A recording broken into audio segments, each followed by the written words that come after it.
Hello everyone, I'm Babli Jonathan and this is the 6 p.m. primetime newscast on Equinox Television live from our headquarters in Cameroon's economic capital, Douala. We welcome in our top stories tonight. The G20, the group of 20 opposition political parties who decided to rally behind the President of the Republic, condemned the outing of Professor Maurice Kamto of the Cameroon Renaissance Movement, who they say declared himself winner of the 2018 presidential election in the Republic of Cameroon. Cameroon says the election unfolded hitch-free, and of course another candidate at the October 7, 2018 presidential election in Cameroon, Prophet Franklin Difon, says he will accept the results of the election if everything is done in transparency. And the conveners of the All Anglophone General Conference call on both parties involved in the Anglophone crisis, that is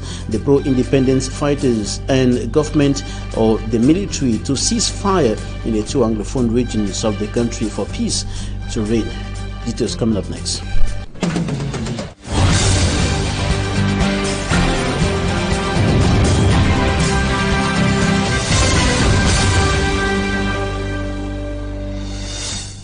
Days after Sunday's presidential election in the Republic of Cameroon, officials of the election organizing body Elections Cameroon met in the nation's political capital to discuss and evaluate the unfolding of the election. However, they did not mention anything concerning the issue of fake Transparency International election observers, which is making news in the Republic of Cameroon after the non-governmental organization said it did not send observers to the Republic of Cameroon. And that statement came after some individuals presented themselves in the nation's capital, Yaoundé, to the press as observers of Transparency International, and said the elections unfolded hitch-free despite some few irregularities recorded in some polling stations across the country. And Elections Cameroon has equally said the elections unfolded hitch-free. Take a listen to Eno Abrams Egbe. He is the chairperson of the Electoral Council of Elections Cameroon. Population to go to the polls, despite an outstanding timidity observed in certain localities, whose reports were forwarded to the various Divisional Supervisory Commission as per the provisions of Section 62 of the Electoral Code. As at now, the National Commission for Final Vote Counting of Votes is already at work for the final counting before transmission to the Constitutional Council in accordance with Section 137 of the Electoral Code. We therefore exhort all candidates to demonstrate maximum restraint and wait for the proclamation of results.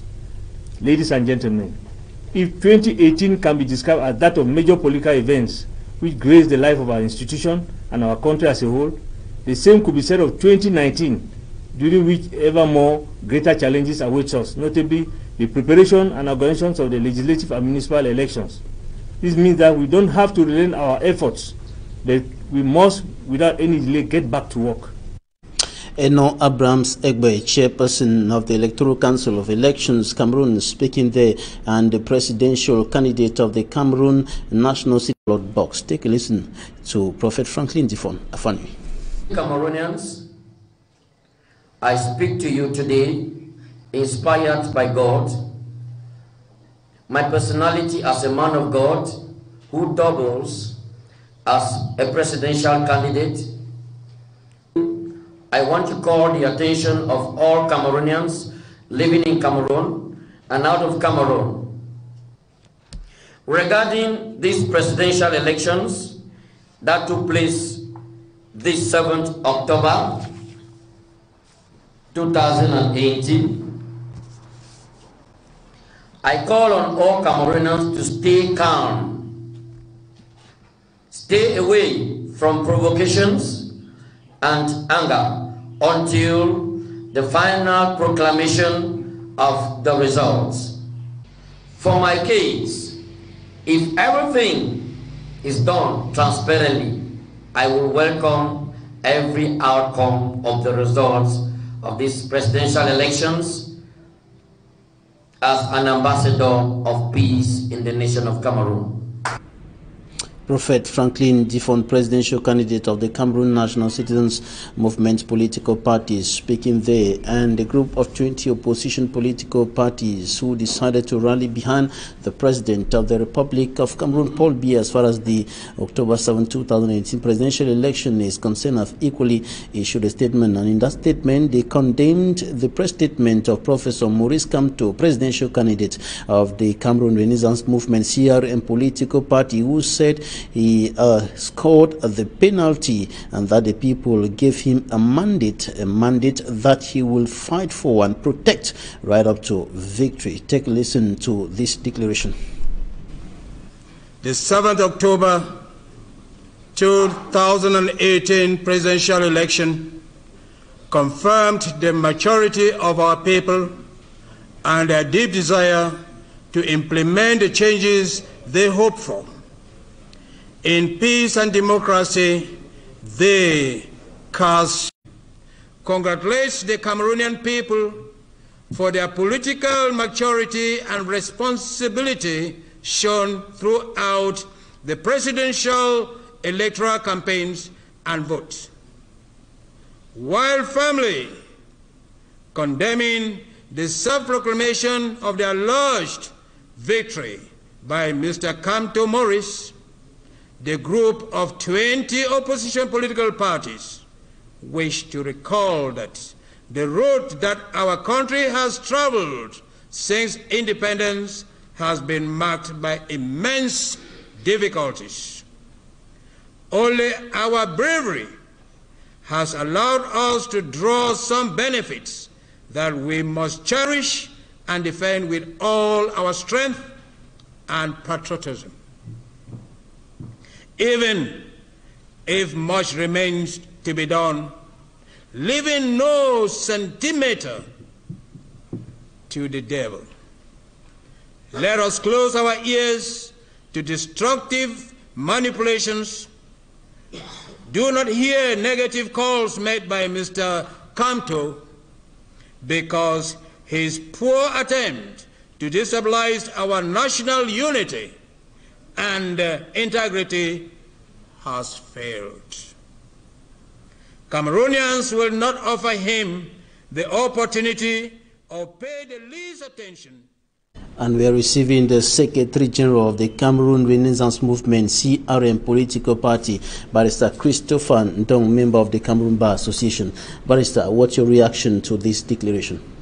In fact, I've listened keenly to the declaration. It falls short of a lot of facts concerning what he just said. Professor Maurice Kamto is a professor of law and the president of the Cameroon Renaissance Movement, a presidential candidate. And of course, if you look at the law, what he declared, he said he has scored the penalty. It is an indication that he is within the law. If you look at the electoral law, you address yourself to section 113 of the Electoral Code, you realize that the declaration made by Professor Maurice Kamto falls in line with that section of the law, because that area of the law states that elections will be made public, proclaimed publicly at the level of the polling station. And so therefore, you cannot attempt to attack somebody who is merely transmitting what is public to a crime. Because that statement, in fact, he made was just confirming what all the presidents in all the polling stations, in all the areas of the Republic of Cameroon declared in the evening of the 7th.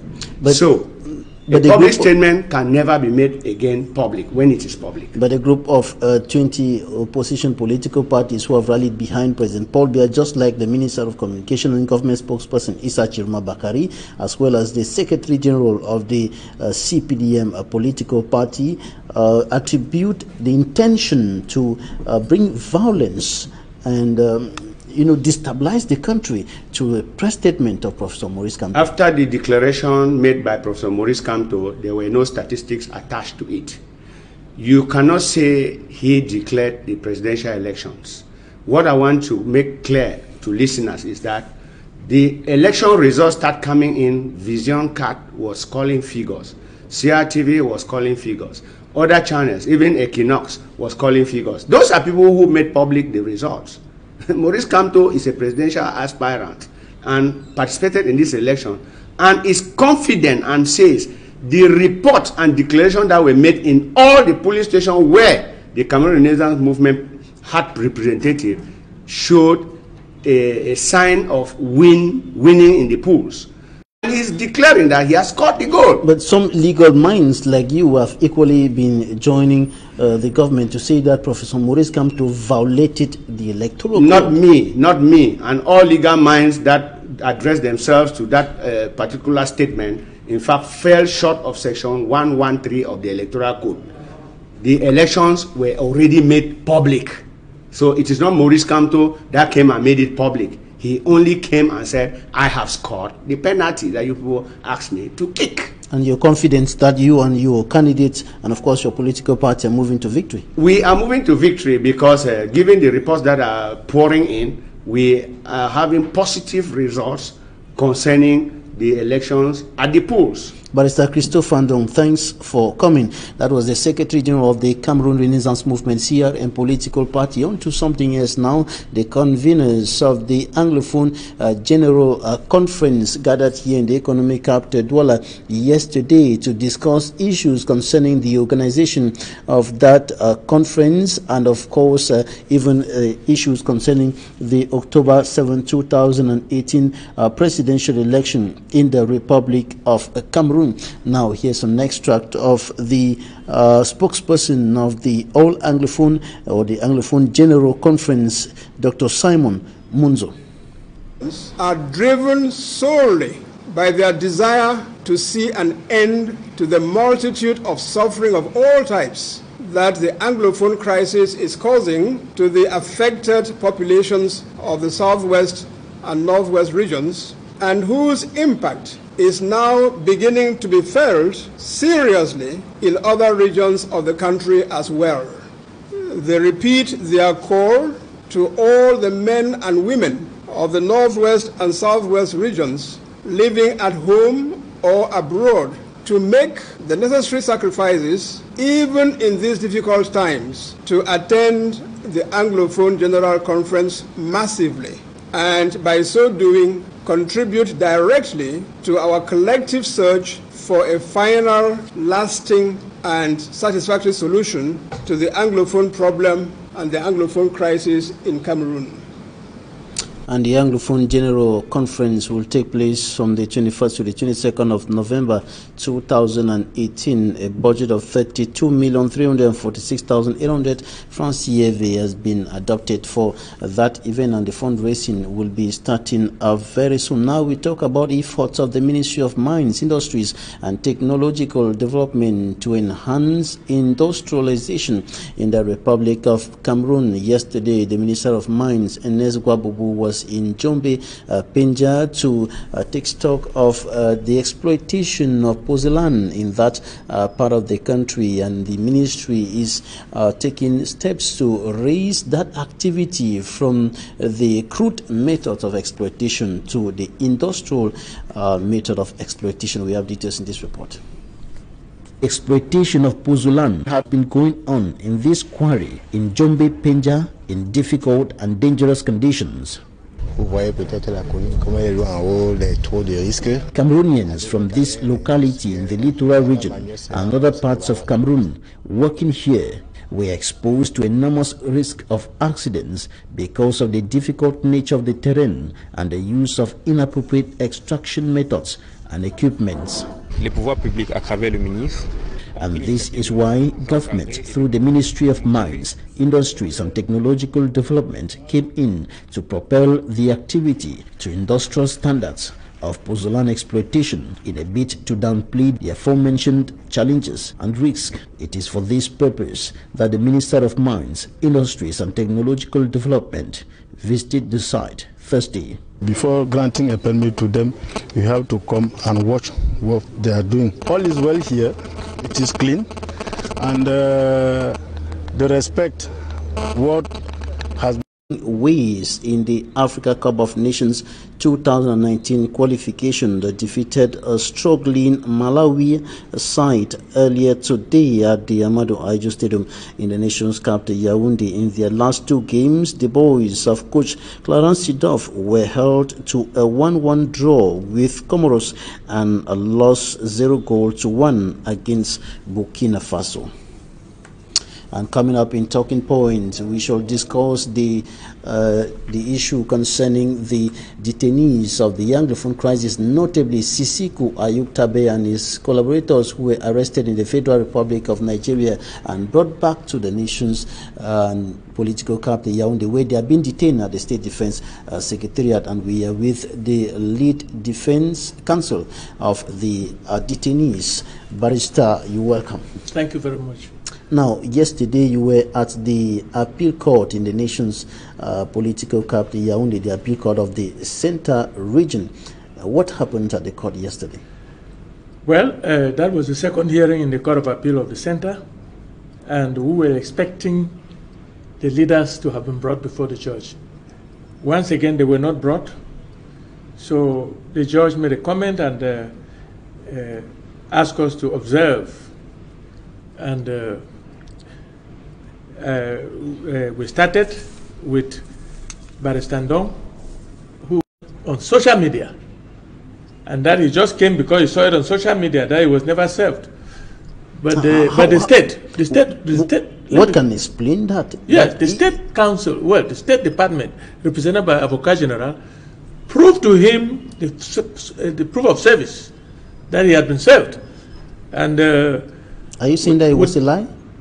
I don't want to go that far, but I said it was so embarrassed, and the judge noticed that, and the judge gave an order that on the 1st of November, next hearing, those people, he must bring those people before her court. And he took an engagement that he was going to bring them. Barrister FRU Johnson, when you look at all of these elements that you're highlighting, yes, would you attribute it to coincidence or political manipulation? It's a well planned out marginalization. Yes, a planned out procedure to do whatever they want to do with the leaders. But it is getting late because the political climate is getting the way it's getting, and we expect that when the winner of this election, which we expect that it will not be Mr. Biya, when the winner of this election the first order of the day is to release every single Southern Cameroonian detained since the beginning of this crisis. Now, when you look at this case concerning Sisiku Ayuk-Tabe and the other detainees, and you see what is happening, is there a legal explanation to the fact that till today, since they were brought back to the country, nobody has seen them, or they have not been brought to court? The public has not seen them? For more than 7 months counting, nobody saw them. They were detained incommunicado, underground. They didn't see light. They didn't see anything for 7 months, until after the international cry, they opened up for the families and implanted their own lawyers to see them and work with them. Is there any legal explanation? Yeah, there's no legal explanation for all that, because the law allows only 24 hours renewable once, so that you be charged or sent to the parquet. Now, you're requesting for habeas corpus now? Habeas corpus is immediate release for being illegally detained by this government. It is no longer within the ambit of the law. It is the government that is holding them the way they are holding them. And even what you're requesting for seems to be too far as of now. Oh no, let's wait and see. History will prove us wrong. Let's wait and see. If the political climate, the political situation does not catch up with them, let's wait and see. That is my only explanation. Yeah. All I can say is that their cup of tea is full. In the next hearing, what are you going to put on the table? I want to say that if they are still in detention by the next hearing, we are hoping that they will be before the judge, and then we will plead our case and show legally that they were illegally. If there was any treaty between Nigeria and Cameroon, extradition treaty, what would have happened is that they would have gone to the Abuja High Court and had a hearing. No such thing took place. They were just adopted in a hotel, blindfolded, went and detained somewhere, blindfolded, thrown in a plane, blindfolded, and God knows they landed in Cameroon, not knowing where they were going. And it's only instead that they took out the mask, and they knew that they were now in Cameroon in detention. All right, Barrister FRU, so before we go, your take concerning the Anglophone General Conference that will be coming up later this November. Yeah. As you can see, the All Anglophone Conference that is being convened this November is being convened by those who have their ideology, the federalist ideology, and it concerns only them. Anybody hearing that, will they go and invite our people who are in the bushes? Will they go and invite our people who are in exile? Will they go and invite the refugees in Nigeria to come and attend? Mr. Munzo and Karnatumi and the moderator of the Presbyterian Church and those Muslims, they know what they are doing and engages only them. So I'm not going to make any further comment. Barrister FRU, so thanks for coming. Thank you. Thanks, ladies and gentlemen, for staying with us in this edition of the news. Goodbye.